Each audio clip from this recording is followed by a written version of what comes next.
pa, nagkatabuak to. So niuli siya 11 o'clock in the evening, gikan dress balin siya, uli siya tabuak niya, layo kinang tabuak. Gikan sa dalan paingon sa boundary sa Bais o Mabinay, muangat pa kag mga 22 kilometrahe. Niuli ko siya, kay mga isang pasaylo siyang papa, kay nagsumbagay sila anang adlaw. Mutong sa iyang kalagot siyang papa ni, kuyog na lang siya sa mga batanon sa Foursquare, nga mutambong din sa revival meeting, naigo man siya sa presensya sa Ginoo. Balin niyang hilak, uli siya, ngayon siya pasaylo siyang papa. Yung pagkaugma, nabalik siya. After sa revival conference, 1 month after, gi-invite ko ang whole team, worship team, dito sa Tabuak, to dedicate a church building. Kay katong bata nga nagsumagay siya papa, na born again man dere, nakakabig siya, I think mga 40 kakalag. Sa usa ka bulan, nakapatugod siya sa bahan, church building, within 1 month. So I was invited and the worship team to dedicate that one, and he was the first pastor dito sa Tabuak. Salamat, Pastor. Diram dito ako kay mahadlok mong ko. Inani ba? Dugay-dugay na akong na-master, pero labi nag mga bago pag naong. Labi nga mong isog kay tinanawan. Mahadlok dito. Kana pong sige katawa, murag mahadlok yapon ko. Pero salamat sa Ginoo nga murag okay ra ba? So, unas tanan, congratulations sa 34 ninyo katuig nagmatinud-anon sa pag-alagad, pagsunod sa Ginoo. O pinaagi sa nindot kay ang tema, living a life empowered by the Holy Spirit. So without Holy Spirit, siguro wala na siguro ang uban o di ta kalahutay gyud, no? So ako ray kuan gamay, Pastor, katong usap pod ato na ay usak ka unbeliever ning kuyog ato, Pastor, ato nga time. Pag uli, baling luhod-luhod pagpasaylo sa iyahang mama, kay maldita gyud kayo ato nga time. Kay ning kuyog ra po siyang igagaw si Arvin Torres. Amo na ilahang area mo to gito kurag simbahan at bangyud sa eskwelahan sa elementary. And then baling pasaylo gini, giingnan siya, nabuang na ka, giingon ang iyang mama, nabuang na ka, nakatambong na ka dito sa tigom sa Foursquare, sa Valencia. Pag uli mo na imuhang nakuha, nabuang na ka. Sigasa iyang mama, kikontra dyan, kay perte dyan maldita ha. Luhod-luhod siya, pasaylo ako mapa, pasaylo ako, maldita man dyan ko na. Nakita niya ang iyang pagkasiyanga, dili mayo iyang ginabuhat pila ka years. So ang epekto sa Holy Spirit, sa moving sa Holy Spirit, dakog epekto sa iyang kinabuhi, nakapausab dun sa iyang lifestyle niya. So pag uli, mga isip pa sa ilukutob sa iyang nabuhatan o kanang bati, na ngayo siya pasaylo. So giingnan siya, nabuang na ka.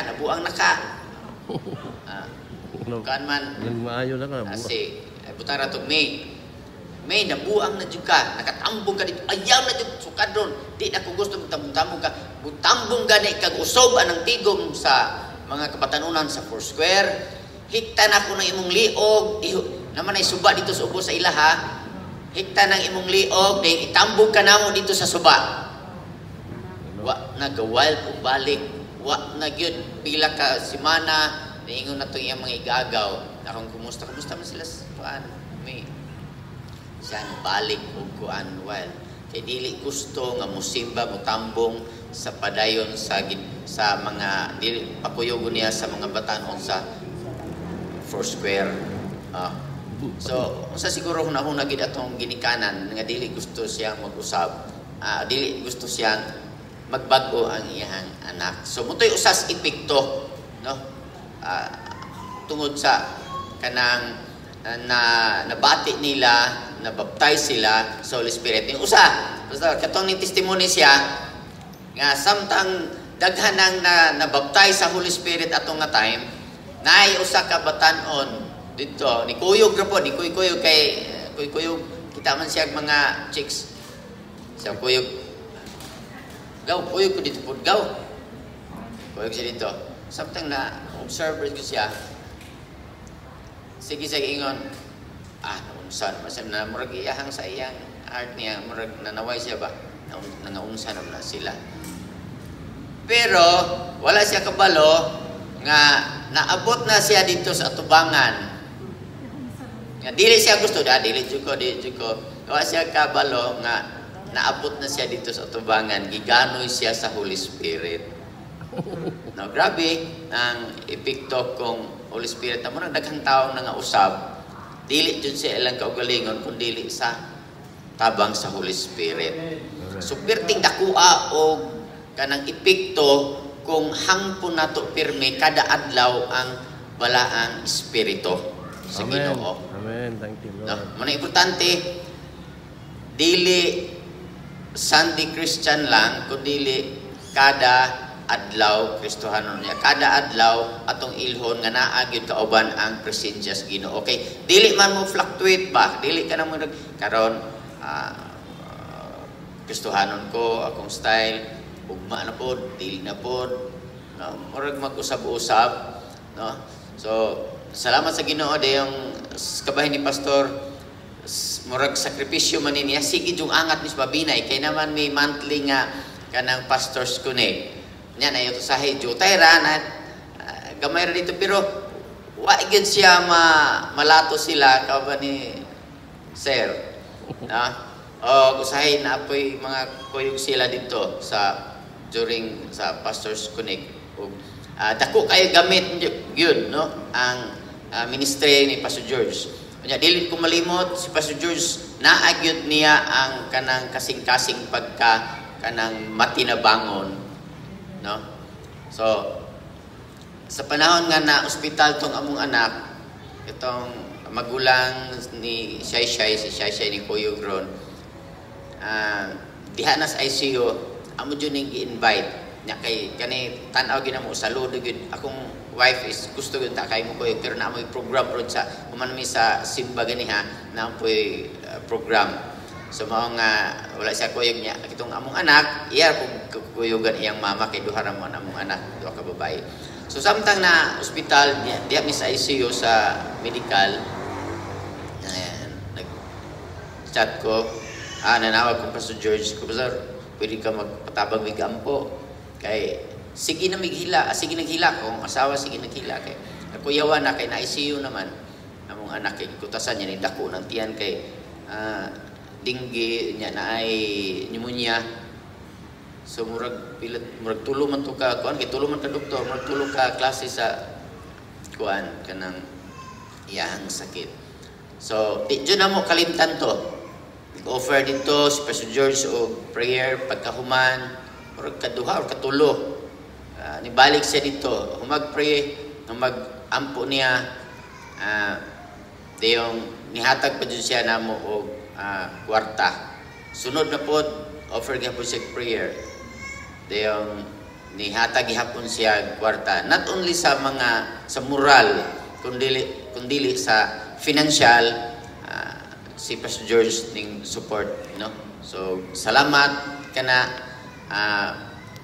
ang tanan no pinaagi sa suporta ninyo pong tanan no so sa pag-ampo no sa diha nga siguro inana man ta mga Kristiyanon i-announce sa pastor ato tabangan ni ampo siguro nakaampo kung tabang no so salamat kay in behalf sa akong pamilya daghang salamat Pastor George sa tibuok congregation sa Throne of Grace sa mana to kay Mercy Ministry kay sa una Amazing Grace mo duman ako nya karang maingon asa mo ato miskuan sa ilang Pastor George ba sa Amazing Grace so salamat sa Ginoo congratulations once again sa ika-34 ninyo ka tuig hallelujah so idugang pagkapindiay No? I-remind rin ako kay may tungod man kundi sa akuan, living a life empowered by the Holy Spirit. Ato nga time nilang Papa, kutob sa nakasinati ato sa baptisi, na kasinati sa baptism of the Holy Spirit, nasultis na siguro ni Pastor George, ug asa sila nga lugar ni adto, ang epekto, human sila na baptize, nakatukod jud og mga kasimbahanan. Asa dapitong mga niadto daghang man mga batanon kauban nila ug asa sila nga lugar sa parte sa Bayawan Santa diri sa Cebu kitong Palomar ni nakatukod jud og mga simbahan. So inaana ka diha sa duol des mabinay dapit area mo nang perting daghan nga simbahan. Usa ka barangay diha, ang barangay Tara 5 ka 4 square nya dili na gagmayng simbahan, dagkong simbahan siguro ang lantoy murag gamay-gamay anig jutay siguro. Ang Pansalagon murag gamay-gamay pug jutay ani. Agadto Pastor. Ang Tara samot murag gamay-gamay muras mas dako mas kinadak-an ang Tara.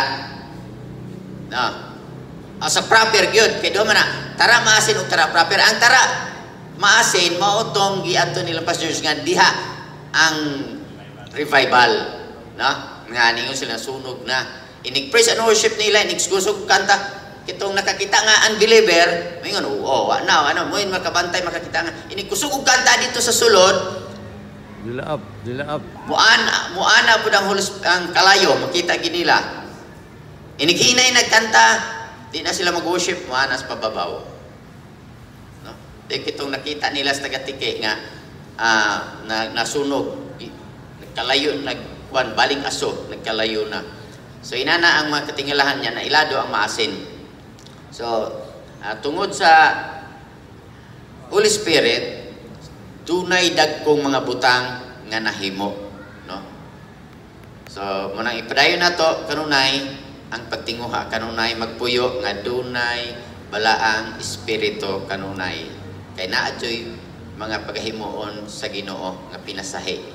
Di nato makaya o mahimo sa Ginoo. So na ini testimono sa katao di sa Cebu siya sa sukad siya pagkagamay hangtod na menyo siya wa jud siya mohilak pero sa dihang natandog siya sa pagkanta lang sa during sa praise and worship naghibaling hilak niya mo testimony siya pastor mo testimony ko member lang Pastor Brando Wison kay dito man ko nag-intern siya mo testimony ko pastor ipatestimony siya munang testimony niya Pastor sukad sa akong pagkagamay sige ko kitag binukbukay kay malitohon pod hangtod na menyo ko wa jud ko mohilak pero karon diha sa presensya sa Ginoo bisig unsaon akong pugong-pugon di jud ko mohilak kay isog ko makahimutulo jud iyang luha itandog siya sa balaang espiritu unya nausab na iyahang kanang style niya nausab na. So dako kay epekto kung hangpo na to kanunay ang makinabuhita kanunay pinaagi sa balaang espiritu. Dalaygon ang Ginoo. Praise the Lord. Hallelujah. Kan po ta, bulahan po ning simahana kay